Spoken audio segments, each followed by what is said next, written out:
Pak Jokowi kan tokoh nasional, jadi dia milik semua partai. Tapi karena secara formal kan seperti itu.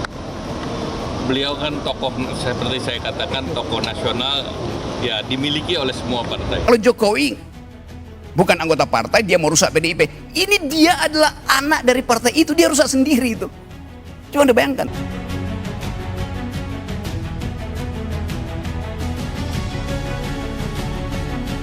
Sahabat Hukum, kita bertemu kembali di kanal YouTube Juristen Legal Indonesia, kanal yang membahas tentang politik dan hukum terkini, terutama saat ini kita akan membahas terkait debatable pencalonan dan isu Pak Jokowi merapat ke Partai Golongan Karya.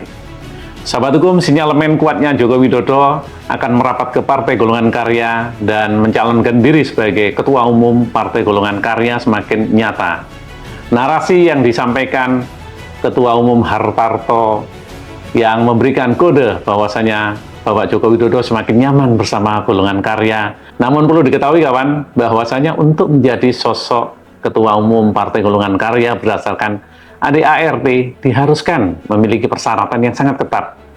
Di antaranya wajib menjadi pemimpin partai selama 5 tahun dan mendapat rekomendasi 30% pemilik suara serta telah mengikuti pelatihan di internal partai. Artinya secara administratif bahwasanya Pak Jokowi belum bisa dan layak memiliki persyaratan tersebut. Namun ingat kawan, apa yang tidak bisa buat Pak Jokowi? Cukup merubah ADART, maka semuanya bisa berjalan sesuai dengan harapan. Kemudian apabila kita melihat dinamika politik saat ini, sebenarnya seberapa peluangkah Pak Jokowi untuk bisa menjadi Ketua Umum Partai Golkar? Bila agenda Munasnya dilaksanakan secara normal di bulan Desember 2024, maka peluang Pak Jokowi rasanya agak berat dan sulit untuk bisa menjadi Ketua Umum Partai Golkar karena posisinya sudah tidak lagi menjabat sebagai Presiden Republik Indonesia. Namun apabila dimajukan di bulan September Munaslup, ada potensi dan peluang masih bisa untuk menjadi Ketua Umum Golkar.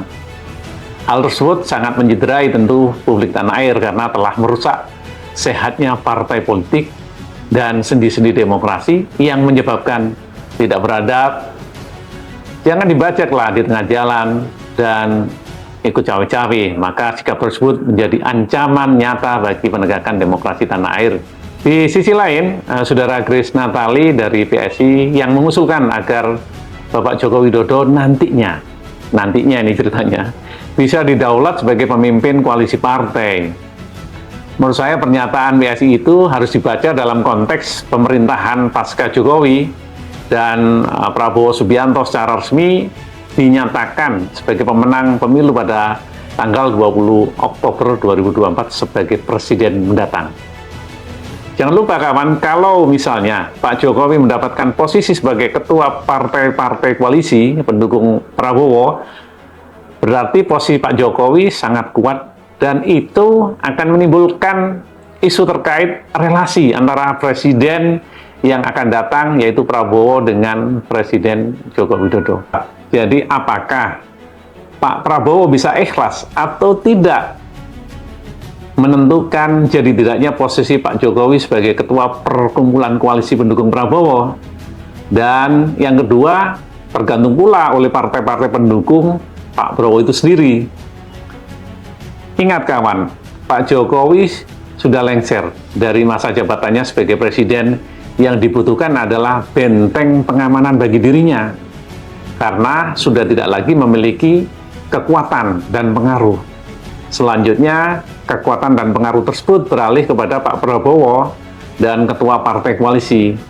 Kalau misalnya Jokowi tidak punya partai politik yang ada dalam genggamannya dan hanya diusulkan oleh PSI, saya meragukan apakah partai-partai itu yang lolos dari parliamentary threshold dan memiliki kursi besar di parlemen bisa ikhlas dan legowo untuk diperintah oleh mantan presiden yang sudah tidak memiliki power secara formil. Apabila Pak Jokowi mendapatkan mandat sebagai Ketua Umum Partai Golongan Karya, artinya masih punya power, dan bagaimanapun juga Golkar di antara partai pendukung dan Pak Prabowo itu kursinya paling besar, karena ada potensi kuat bahwasanya Jokowi akan menjadi peluang besar Ketua Dewan Perwakilan Rakyat, DPR. Karena kursinya bisa saja mengalahkan kursi yang dimiliki oleh PDI Perjuangan. Kalau powernya hanya mengharapkan kepada Gibran saja selaku wakil presiden yang dalam ketatanegaraan hanya sebagai ban serep, maka tidak punya kekuatan yang menggigit, kawan.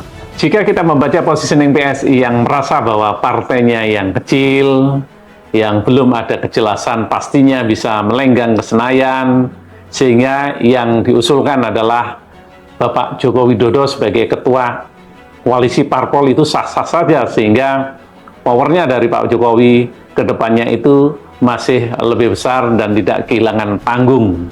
Demikian paparan, salam demokrasi dan tetap sehat selalu di bulan puasa.